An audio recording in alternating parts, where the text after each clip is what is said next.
Hi there, and welcome to The Daily Gardener, a podcast about garden history and literature. I'm your host, Jennifer Ebling, and today is November 14th.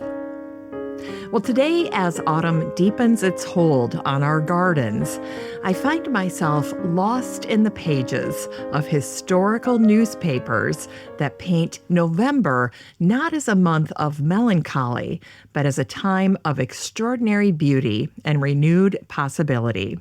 These three newspaper articles that I want to share with you today are from three different decades, three different periods of time, and they're separated by about 30 years each. So I have an article from the 1930s, the 1960s, and then the 1990s. This first article is from 1937, and it is a passionate gardener writing for the state newspaper in Columbia, South Carolina, boldly challenging Longfellow's famous characterization of November as melancholy days. They write, "Some of us remember that when we were very young, it was the custom to spend the last hour of school on Fridays having recitations.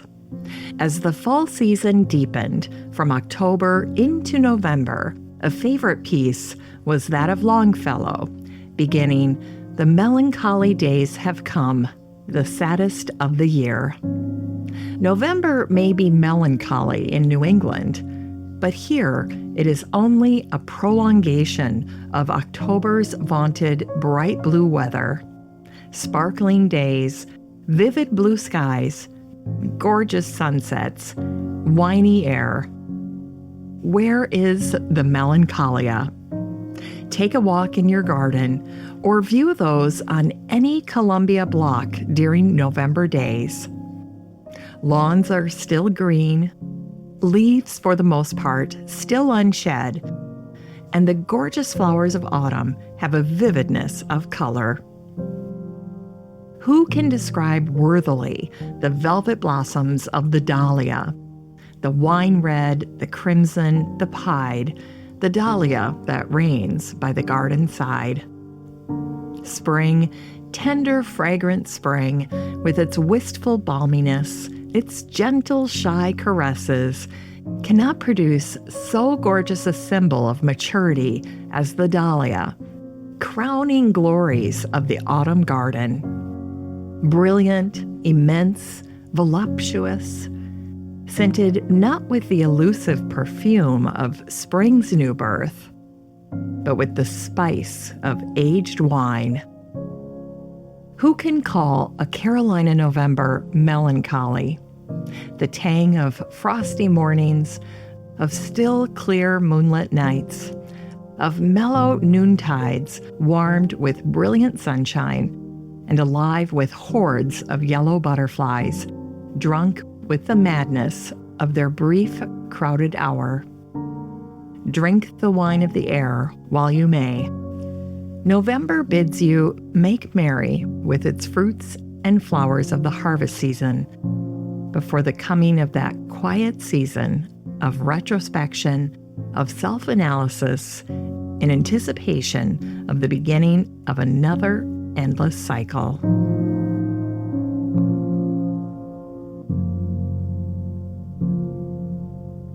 Well, that is a look at November through the eyes of a writer in 1937 in South Carolina. And now we pivot to Los Gatos, California. The date is November 14th in 1960. And the title of this article, I absolutely love. It is "November Keeps Gardeners Hopping." Here's an excerpt. Unlike the Eastern gardener, we have not reached a time of ending when the garden pace slackens and we must of necessity turn to other things. Autumn in California is a second spring, a time of beginning that promises new things, new bloom, and the weather to enjoy it all. It behooves the gardener to think ahead and plan accordingly. He can, if he lives in one of the many temperate winter zones of the state, set out blooming plants of cyclamen to replace his begonias, which have shed their bloom. He can ask his local member of the California Association of Nurserymen to recommend bedding plants, such as pansies, which may still promise color during the cool months ahead. If you failed to set out spring blooming bulbs last month, do so now. And if you did so, set out more. It's hard to overdo it, even in small gardens. Winter and spring flowering shrubs, such as camellias, daphne, and heather, profit from November planting, since they will have enough time to establish before their seasonal show arrives. Some of the camellias and the heather may already be showing color in many areas. And what could be nicer than shopping for them at such a time? In and about the garden, fall cleanup should continue. Grapes and berries can be pruned, but there's no big rush. Any shrub that doesn't meet your demands should come out and be replaced by another. There's no better time to plant evergreens. We might caution not to overdo, but such words would likely go unheeded. If perfect weather beckons, there is no taking it easy. Gardeners want to be out and doing things. So true. Well, this last article is from The Desert Sun out of Palm Springs, California. It was written on this day, November 14th, in 1992 by Joseph Keller.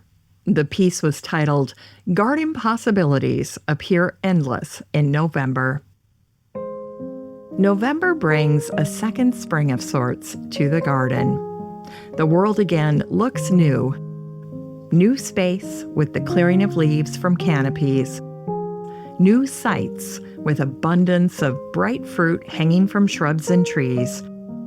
New sounds as drying foliage crackles underfoot.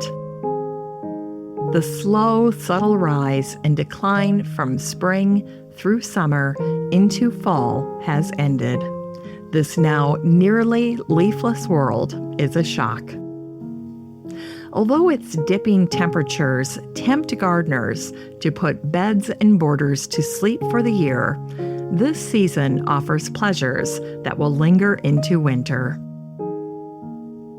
A well-planned November garden can be the pinnacle of the garden year. As with gardens that peak at other seasons, the November garden depends on creative combinations for remarkable sustained effects. High on the list of candidates for the November garden are fruit-bearing trees and shrubs and ornamental grasses. They work wonderfully together and provide food and haven for birds, which can be delightful guests. Add water, and the birds will never leave. So true. I love this piece by Joseph because he talks about his favorite fruiting trees and shrubs and then some of his favorite ornamental grasses. But I love this little comment that he makes at the end about adding water for the birds. You know, all winter long, I talk to gardeners who are thinking about feeding the birds, going out and buying bird food, and then keeping the feeders stocked. And that is important, definitely. But in addition, birds need water in the winter. So make sure to incorporate that as well if you want to help the birds.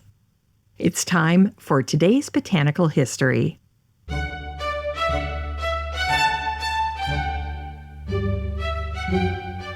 Today in garden history, we remember Nell Gwynn, who died at the age of 37 in her home in London on this day, November 14th in 1687.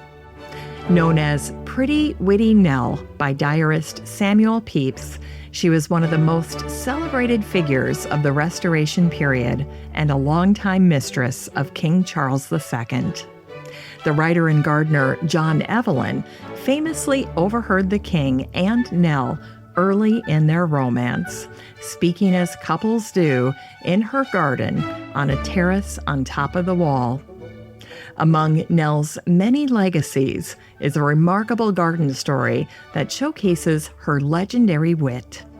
At Bestwood Park near Nottingham, a royal hunting estate where she often entertained Charles II, she cleverly secured a significant land grant through an ingenious early morning ride. The story goes that Charles II and his courtiers would often tease Nell for sleeping late and missing the morning hunt. In response, Charles playfully offered her, quote, all the land she could ride around before breakfast. To everyone's astonishment, the next morning, they found Nell already seated at breakfast. She had risen before dawn and rode the boundaries of what would become Bestwood Park, dropping handkerchiefs along her route to mark her claim. The king, impressed by her cunning, honored the bargain. Today, Bestwood Country Park stands as a testament to Nell's wit and determination. The 650-acre park features ancient oak woodland, wildlife meadows, and the remnants of the hunting lodge where this famous wager took place. The poet Samuel Blanchard, a friend of both Dickens and Thackeray, wrote a delightful poem entitled Nell Gwyn's Looking Glass. Glass antique, twixt thee and Nell, draw we here a parallel. She, like thee, was forced to bear all reflections, foul or fair. Thou art deep and bright within, depths as bright belonged to Gwynn. Thou art very frail as well, frail as flesh is, so was Nell.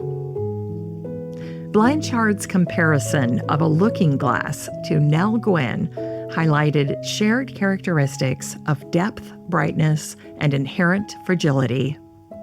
As we remember Nell Gwynn today, she lives on in garden history through Bestwood Country Park, which welcomes nearly 400,000 visitors annually, and the restored gardens at Burford House, which she received from Charles II for her son. She's also remembered in various garden features and monuments that bear her name across England. Nell's final resting place is at the Church of St. Martin in the Fields, London, where she was buried on November 17, 1687. Charles II's deathbed wish to his brother, James II, was, "Let not poor Nellie starve," ensuring that her legacy, including her garden properties, would be preserved. Nell and Charles were together for 17 years. She gave him 2 sons, and they were both given titles. Today, Nell is remembered in the pink chrysanthemum Nell Gwynn, named in her honor.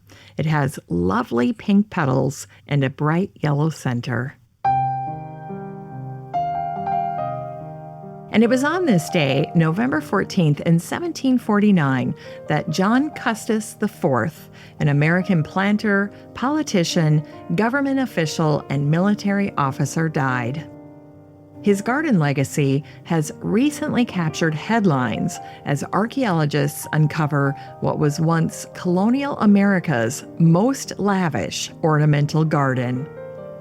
In 1717, Custis IV created a magnificent 4-acre garden in Williamsburg, Virginia, that became known as Custis Square. Through his friendship and correspondence with renowned British botanist Peter Collinson, Custis transformed this space into what he proudly called a garden, quote, inferior to few, if any, in Virginia, in which my whole delight is placed.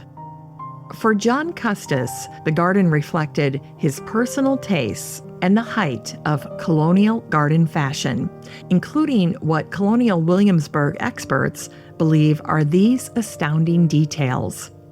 Over 100 different tree species adorned the grounds. John Custis was among the first Americans to grow tomatoes in Virginia. They were then called love apples. Recent discoveries at Custis Square reveal the critical role of enslaved gardeners in maintaining this elaborate landscape. During droughts, Custis ordered them to fill countless buckets of water, let them warm in the sun, and water the plants at night. A testament to both their expertise and their forced labor.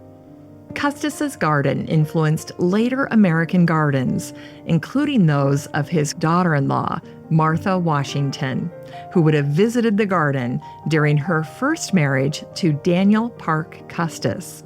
In fact, she inherited the garden when she became a widow, and then later the Custis Square was managed by George Washington as part of his duties as her second husband. The Custis Square property remained a landmark in Williamsburg until after the American Revolution.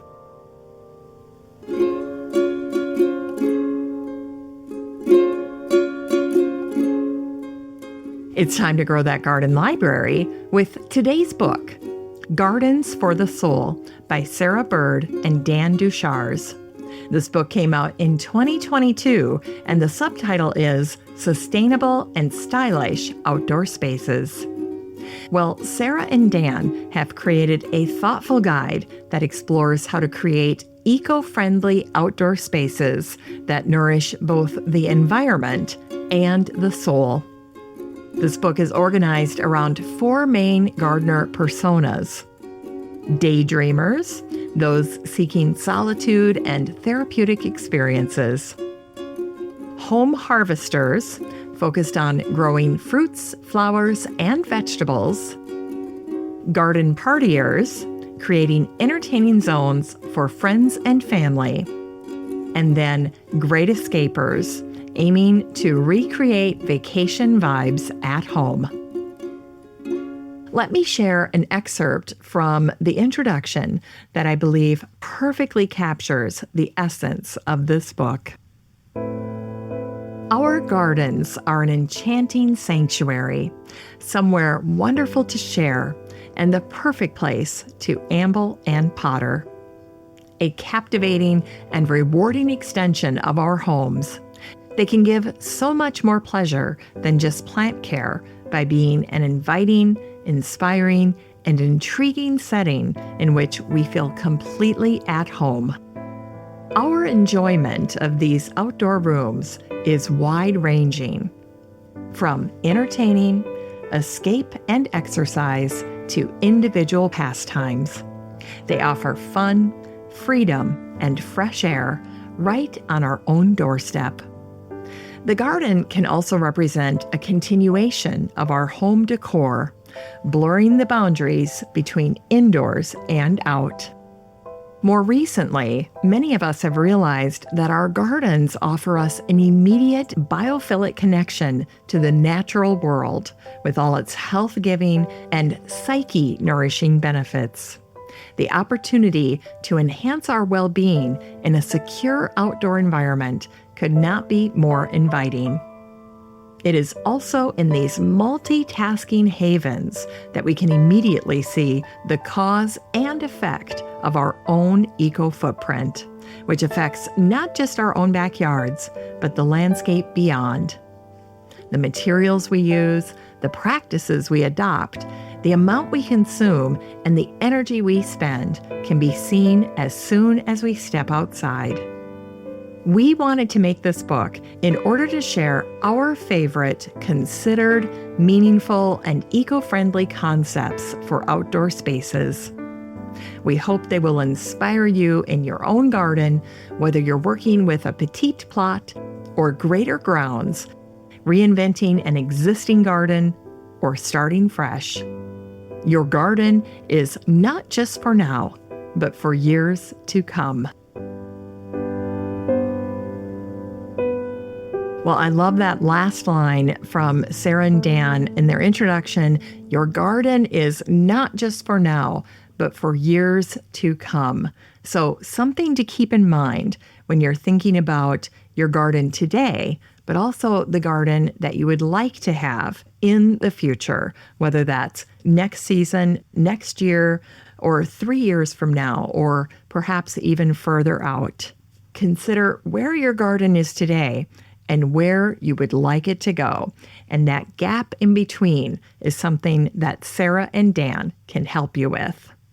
This book is 176 pages of thoughtful guidance on creating sustainable outdoor spaces that reflect your lifestyle while honoring environmental stewardship. You can get a copy of Gardens for the Soul by Sara Bird and Dan Duchars and support the show using the Amazon link in today's show notes for around $7.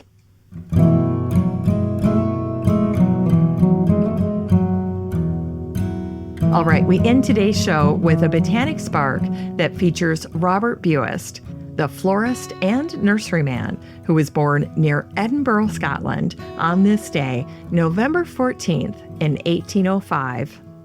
Trained at the Royal Botanic Garden in Edinburgh, Buist emigrated to Philadelphia in 1828 at the age of 23. He would go on to become one of America's most influential early nurserymen. Buist's journey in American horticulture began with positions at 2 prestigious Philadelphia gardens. First at Landreth's, one of America's oldest seed houses, and then at Henry Pratt's magnificent Lemon Hill estate, considered one of the finest gardens in the United States. In 1830, Buist made a pivotal move by purchasing Bernard McMahon's historic nursery with partner Thomas Hibbert. The business, which he later named Rosedale, grew to include a thriving rose-growing operation, an extensive seed division, innovative greenhouses, and over 135 acres of nursery grounds. But Buist's most famous contribution to American gardening was perhaps his role in popularizing the poinsettia. After acquiring a specimen from Joel Poinsett in 1825, he named it Euphorbia poinsettia.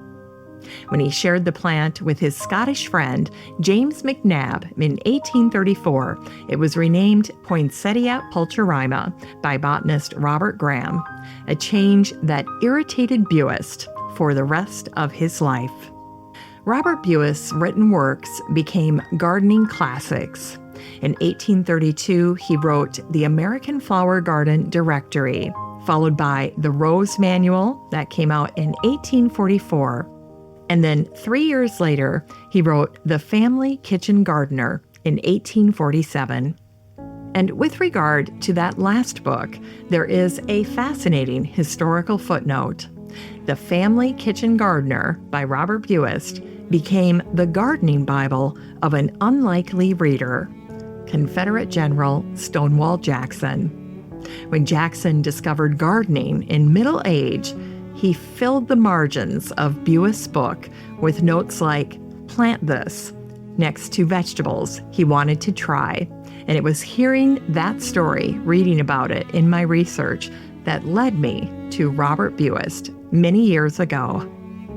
Today, Robert Buist's legacy lives on in Philadelphia through the historic Buist Sephora tree that still stands where his nursery once operated, through his contributions to the Pennsylvania Horticultural Society, where he served as treasurer and vice president, and the countless gardens that were influenced by his pioneering work in American horticulture. As we wrap up today's show, we've traveled through time and gardens, from the wit and determination of Nell Gwynn marking her garden boundaries at dawn, to John Custis IV and his incredible colonial pleasure garden, to the sustainable sanctuary spaces explored in Gardens for the Soul, and finally, to the remarkable legacy of Robert Buist, whose passion for plants helped shape American gardening. Each of these stories remind us that gardens are more than just spaces. They're chapters in our ongoing human story. Well, that's it for today's show. Isn't it comforting to know that we're part of this long, unbroken chain of garden lovers? Every time we plant a seed, trim a rose, or simply sit quietly in our gardens, we're connecting with generations of those who found peace and purpose in nurturing green spaces. As you go about your day, I hope you'll take a moment to look at your own garden, whether it's a vast landscape or a single treasured houseplant, and feel that connection to all the gardeners who came before us, to all those who share our passion, and to all those who will follow.